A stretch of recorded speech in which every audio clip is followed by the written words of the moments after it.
So welcome back to my channel friends. आज की video में हम लेके आए क्लोज टेस्ट की प्रैक्टिस एक्सरसाइज। तो आप किसी भी एग्जाम की तैयारी कर रहे हो जिसमें क्लोज टेस्ट एक इंपॉर्टेंट टॉपिक है, तो ये वीडियो आपके लिए है। तो आप भी हमारे साथ प्रैक्टिस करके देख सकते हैं कि आपको क्लोज टेस्ट की कितनी नॉलेज है। सो आज की वीडियो हम दो पैसेजेस लेके आए हैं क्लोज टेस्ट की प्रैक्टिस के लिए। तो हम अपनी आज की वीडियो स्टार्ट करते हैं और अपने फर्स्ट पैसेज पे चलते हैं। हमारा फर्स्ट पैसेज बोलता है the Indian economy has shown remarkable dash in the recent year. तो जो पैसेज है वो इंडियन इकोनॉमी के बारे में बात करता है। तो ये बोलता है कि द इंडियन इकोनॉमी, जो इंडियन इकोनॉमी है, उन्होंने शो किया है remarkable something in the recent year. तो देखो यहाँ पे रिमार्केबल यूज हुआ है, ये क्या एक पॉजिटिव वर्ड है जिसका मतलब होता है आउटस्टैंडिंग। आउटस्टैंडिंग कोई परफॉर्मेंस दिखाई है हमारी इंडियन इकोनॉमी में रिसेंट ईयर में। ठीक है, एक बार ऑप्शन चेक करते हैं अपने। ऑप्शन ए बोलता है डिक्लाइन, तो नहीं परफॉर्मेंस डिक्लाइन तो नहीं होगी ना। परफॉर्मेंस की बात हो रही है तो वो अप होगी ना, डाउन तो नहीं होगी। तो इसलिए बी देखो कोलैप्स, अगेन ये नेगेटिव वर्ड है, ये भी रॉन्ग हो जाएगा हमारा। और ऑप्शन नंबर डी वीकनेस भी अगेन एक नेगेटिव वर्ड है। जबकि हमें एक पॉजिटिव वर्ड चाहिए रिमार्केबल के साथ, जिसका मतलब होता है आउटस्टैंडिंग, स्टैंडर्ड, या बोल सकते हैं आउटस्टैंडिंग परफॉर्मेंस के लिए यूज होता है। तो यहाँ पे ऑप्शन नंबर सी रेजिलेंस हो सकता है, क्योंकि रेजिलेंस का मतलब होता है एबिलिटी टू रिकवर, मतलब कठिनाई से कोई चीज को अचीव कर पाना। जो इम्पॉसिबल चीज होती है फिर भी हम उसे मेहनत के बाद अचीव कर ले तो हम उसे बोलते हैं रेजिलेंस। तो ये बोल रहा है Indian economy has shown remarkable resilience. Resilience आ सकता है एकदम इन रिसेंट ईयर।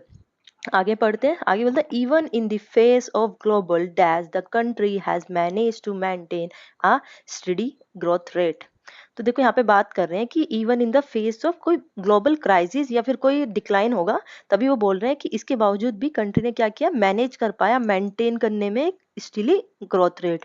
मतलब स्टिली मतलब धीरे से ग्रो किया है, लेकिन किया है, थोड़ा सा भी किया है पर किया है। तो यहाँ पे कोई नेगेटिव वर्ड की बात हो रही है। जैसे ऑप्शन नंबर ए देखते हैं, स्टेबिलिटी पॉजिटिव वर्ड है। स्टेबल होता तो मेंटेन करने की बात ही नहीं होती, अगेन मैनेज ही हो जाता।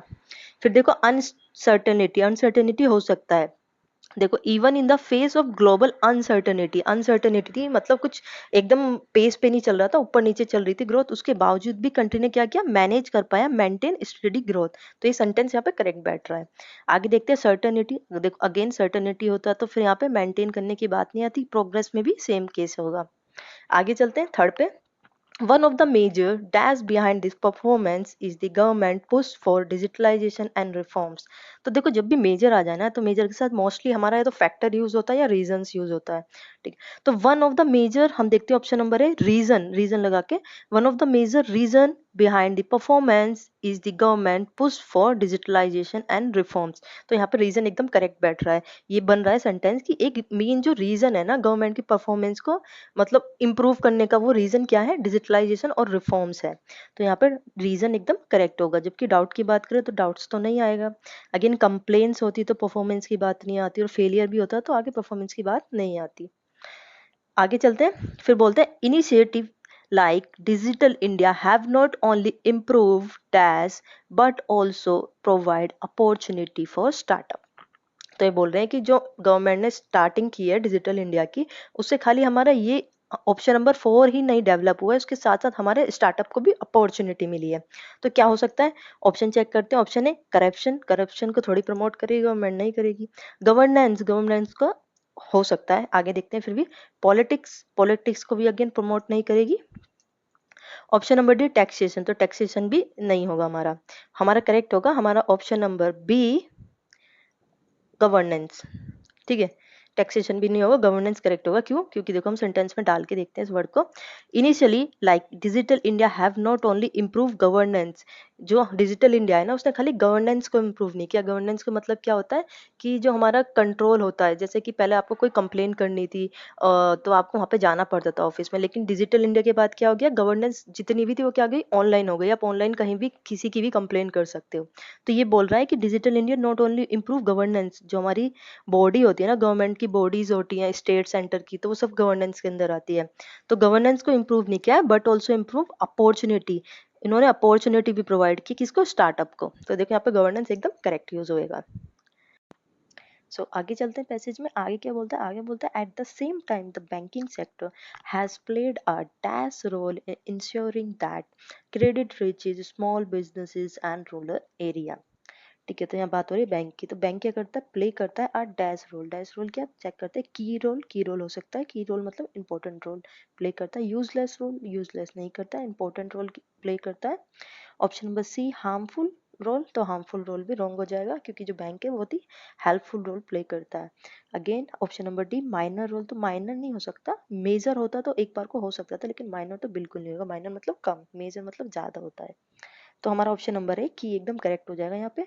तो क्या बैंकिंग सेक्टर क्या प्ले करता है, एक इंपॉर्टेंट रोल प्ले करता है। की रोल का मतलब होता है इंपॉर्टेंट रोल टू इंश्योर, ये मतलब पता लगा के रखता है और मतलब हेल्प प्रोवाइड करता है स्मॉल बिजनेसेस को, रूरल एरिया के लोगों को। जिसको पैसा चाहिए उसको पैसा देता है, और जिसको अपना सेव करना है पैसा उसको सेव करने की अपॉर्चुनिटी देता है। ठीक है, आगे देखो, financial dash is essential because when people have access to bank services they can save, invest and dash more easily. तो फाइनेंशियल क्या होगा हमारा, ऑप्शन चेक करते हैं। इग्नोरेंस, इग्नोरेंस नहीं होगा, सपोर्ट प्रोवाइड करता है। इंक्लूजन, इंक्लूजन हो सकता है, इंक्लूजन का भी मतलब होता है सपोर्ट प्रोवाइड करना या सबको इनवाइट करना एक तरीके से कि आप आके हमारे बैंक में इन्वेस्ट कर सकते हैं। Option number C exclusion, exclusion मतलब इग्नोर करना, तो ये एकदम रॉन्ग होगा। ऑप्शन नंबर बी इंक्लूजन हो सकता है। Again option number D illusion, illusion भी रॉन्ग हो जाएगा यहाँ पे क्योंकि ये भी एक नेगेटिव वर्ड है। तो इंक्लूजन हो सकता है। इंक्लूजन का हमारा मतलब यहाँ होगा कि फाइनेंशियल सपोर्ट प्रोवाइड करता है जितने भी हमारे लोग होते हैं, रूरल पीपल या बिजनेसमैन होते हैं उनको। क्योंकि आगे देखो उन्होंने बोला है दे can save invest, help provide करता है जिससे कि लोग क्या कर सकते हैं, अपना पैसा सेव कर सकते हैं, वहां पे इन्वेस्ट कर सकते हैं और क्या कर सकते हैं, कंप्लेन कर सकते हैं। नहीं, कंप्लेन नहीं कर सकते हैं, सेव कर सकते हैं, इन्वेस्ट कर सकते हैं, बोरो कर सकते हैं। ये एकदम परफेक्ट होगा। बैंक का यही रोल होता है कि आप अपने पैसे इन्वेस्ट कर सकते हो वहाँ पे, आप अपने पैसे सेव कर सकते हो वहाँ पे, और अगर आपके पास पैसे ही नहीं है तो आप बोरो कर सकते हो। तो ये फंक्शन होता है बैंक का। तो बोरो यहाँ पे करेक्ट हो जाएगा। वेस्ट कर सकते हो, ऑप्शन नंबर सी रॉन्ग है। Again option number D argue कर सकते हो, नहीं ये भी रॉन्ग है। तो बैंक की जो सर्विसेज के बारे में बात हो रही है, तो सर्विसेज क्या होती है, सेव करना, इन्वेस्ट करना, और थर्ड सर्विस क्या होती है, बोरो करना। इसलिए ऑप्शन नंबर बी यहाँ पे करेक्ट हो जाएगा। आगे चलते हैं। However, challenges still remain. Unemployment, skill dash, and the infrastructure bottleneck must be addressed quickly if India is to achieve its task of becoming $5 trillion economy. ठीक है, अब प्रॉब्लम्स बता रहे हैं कि प्रॉब्लम्स कहाँ हैं हमारे डेवलपमेंट में। तो सबसे पहली प्रॉब्लम इन्होंने बताई है अनएम्प्लॉयमेंट है, ठीक है मान लिया। दूसरी प्रॉब्लम हमारी पूरी नहीं है, स्किल के बाद इन्होंने डैश दिया है। थर्ड प्रॉब्लम है इंफ्रास्ट्रक्चर, कि अच्छे से इंफ्रास्ट्रक्चर नहीं है, ठीक है। तो स्किल के साथ क्या आएगा, देखो स्किल ग्रोथ आएगा, नहीं स्किल्स के साथ ग्रोथ नहीं आएगा। स्किल गैप हो सकता है एक बार को। स्किल गैप का मतलब होता है कि कुछ लोगों को स्किल ही नहीं आती है तो काम कैसे करें, तो स्किल गैप होता है कि लोगों को काम है लेकिन लोगों को स्किल नहीं है उसको काम करने की, तो स्किल गैप आता है बीच में। ये हो सकता है। स्किल फिलिंग तो एक पॉजिटिव हो जाएगा, यहाँ पे हम प्रॉब्लम्स के बारे में बात कर रहे हैं। स्किल प्रोग्रेस भी अगेन एक पॉजिटिव हो जाएगा। तो हम यहाँ पे नेगेटिव की बात कर रहे हैं कि क्या क्या खामियां हैं अचीवमेंट में। तो गैप से एकदम करेक्ट हो जाएगा। आगे चलते हैं। Bottom neck must be address, bottom neck मतलब होता है कि रुकावटें, मस्ट बी एड्रेस मतलब गवर्नमेंट को देखनी चाहिए अगर उन्हें अचीव करना है। क्या अचीव करना है, $5 ट्रिलियन इकोनॉमी, ठीक है। अचीव इट्स वर्क अचीव करना है, नहीं वर्क तो अचीव नहीं करना। प्रॉफिट नहीं अचीव करना। वीकनेस भी। गोल अचीव करना है। अचीवमेंट के साथ हमारा मोस्टली क्या आता है, सक्सेस आता है या गोल आता है। तो गोल अचीव करना है गवर्नमेंट को। क्या गोल अचीव करना है, $5 ट्रिलियन इकोनॉमी को गेन करने का। आगे चलते हैं। आगे therefore both the government and the private sector must work together to create a dash friendly environment. तो कैसा एनवायरनमेंट क्रिएट करना चाहिए गवर्नमेंट को, प्राइवेट सेक्टर को, बिजनेस फ्रेंडली एनवायरनमेंट, हाँ करना चाहिए, एकदम करेक्ट हो जाएगा क्योंकि बिजनेस फ्रेंडली एनवायरनमेंट होगा, दोनों सेक्टर साथ में मिलकर एक बार बिजनेस करेंगे तो इससे ग्रोथ होगी हमारे कंट्री की। Option number B student friendly environment, तो ये मीनिंग ही कुछ नहीं होता है। स्पोर्ट्स फ्रेंडली एनवायरनमेंट, ये भी एक रॉन्ग मीनिंग है। Option number D village friendly environment, तो ये भी कोई मतलब क्रिएट नहीं करता यहाँ पे। तो हमारा करेक्ट हो गया बिजनेस फ्रेंडली एनवायरनमेंट। ठीक है, अब आगे चलते हैं अपने सेकंड पैसेज पे। तो सेकंड पैसेज हमारा क्या है, एजुकेशन के बारे में है। तो education is the dash of developing nation. तो एजुकेशन क्या है, बर्डन है डेवलपिंग नेशन में। Option number A wrong, burden तो नहीं है। ऑप्शन नंबर बी वीकनेस है, वीकनेस तो नहीं है। Option number C backbone, backbone है, एकदम करेक्ट है। Option number D problem, problem भी नहीं है। तो एजुकेशन क्या है, बैकबोन है डेवलपिंग नेशन की, क्योंकि अगर हम सब एजुकेटेड हो जाएंगे तो जो हमारा कंट्री है डेवलपिंग नेशन से डेवलप्ड नेशन में कन्वर्ट हो जाएगा। तो एक क्या है, बैकबोन है हमारे कंट्री की। आगे चलते हैं। In today's competitive world, quality education determines the dash of individual as well as societies. Determinate क्या करते हैं, पास्ट डिटरमिनाइट करते हैं, नहीं फ्यूचर डिटरमिनाइट करते हैं, एकदम करेक्ट है। मतलब आज हम एजुकेशन लेंगे तो हमारा फ्यूचर डिटरमिनाइट होगा, हमारा जो कंट्री जो डेवलपिंग स्टेज में है वो डेवलप्ड होगा, तो क्या करते हैं फ्यूचर डिटरमिनाइट करते हैं ना कि पास्ट। हिस्ट्री अगेन रॉन्ग होगा, option number D ignorance, ignorance again negative word है, तो ये भी डिटरमिनाइट नहीं होगा, ये भी रॉन्ग हो जाएगा। आगे चलते, the government has introduce several dash to improve school enrolment. ठीक है, तो क्या हो सकता है, गवर्नमेंट ने क्या इंट्रोड्यूस किया, सेवरल एग्जाम्स, नहीं एग्जाम्स नहीं इंट्रोड्यूस किया, स्कीम्स, हाँ स्कीम्स हो सकता है, बहुत सारी स्कीम इंट्रोड्यूस किया जिससे क्या करें, बच्चे स्कूल में अपना एनरोलमेंट कराएं और आगे पढ़ाई करें। ऑप्शन नंबर सी पनिशमेंट नहीं है, पनिशमेंट होगी तो बच्चे स्कूल क्यों जाएंगे। Option number D failure, again एक नेगेटिव वर्ड है, अगर फेलियर इंट्रोड्यूस करेंगे तो बच्चे क्यों पढ़ने जाएंगे। आगे पढ़ते हैं, mid day meal is one such initiative that encourage children to dash school regularly. तो आगे मिड डे मील के बारे में बता रहे हैं कि ये भी एक स्कीम है जो गवर्नमेंट ने इंट्रोड्यूस किया है, किस लिए इंट्रोड्यूस किया है, to leave school regularly, option number A wrong. Option number B to attend school regularly, तो ये एकदम करेक्ट हो जाएगा। Option number C to avoid school regularly wrong.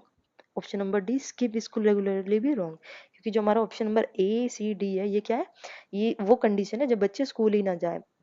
पर जो ऑप्शन नंबर बी है ये कंडीशन बताती है कि जो मिड डे मील है उससे क्या हुआ कि बच्चे क्या है अटेंड कर पा रहे हैं स्कूल, वो किसी भी लालच से, मिड डे मील के लालच से जा रहे हैं, पर वो जा रहे हैं और पढ़ के आ रहे हैं स्कूल से। आगे बात हो रही है, technology has become a powerful dash in the classroom.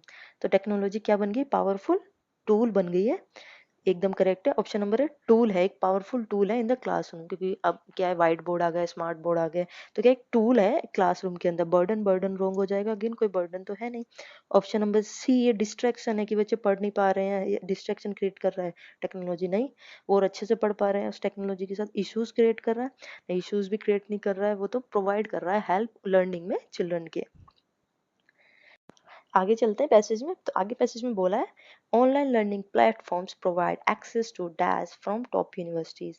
So access to option check करते हैं, option number A games from top universities, तो एकदम रॉन्ग हो जाएगा, गेम्स की तो बात हो ही नहीं रही है, यहाँ पे बात हो रही है ऑनलाइन लर्निंग प्लेटफॉर्म क्या प्रोवाइड करते हैं। ऑप्शन नंबर बी कोर्सेज, एकदम करेक्ट है, कोर्सेज प्रोवाइड करते हैं online learning platform. Option number C exam, so exams provide नहीं करते हैं।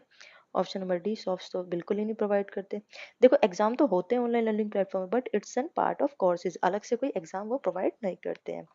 आगे चलते हैं, but challenges like lack of dash teacher, lack of, option check करते हैं, ऑप्शन है ट्रेन टीचर, एकदम करेक्ट है कि हमारे पास अब भी चैलेंजेस है, क्या चैलेंजेस है कि लैक ऑफ ट्रेन टीचर, हमारे पास अब भी ट्रेन टीचर की कमी है।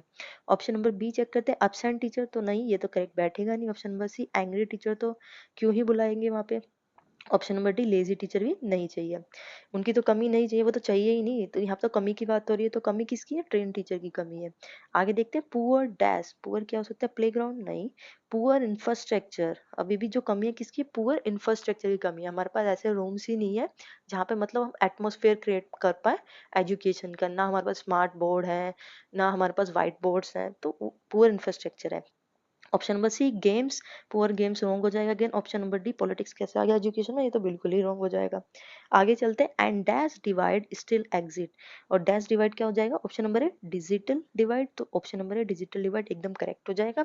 Option number B cultural divide, तो कल्चरल डिवाइड कुछ नहीं होगा, रॉन्ग हो जाएगा। Option number C social divide भी कुछ नहीं होगा। Option number D emotional divide कुछ नहीं होगा।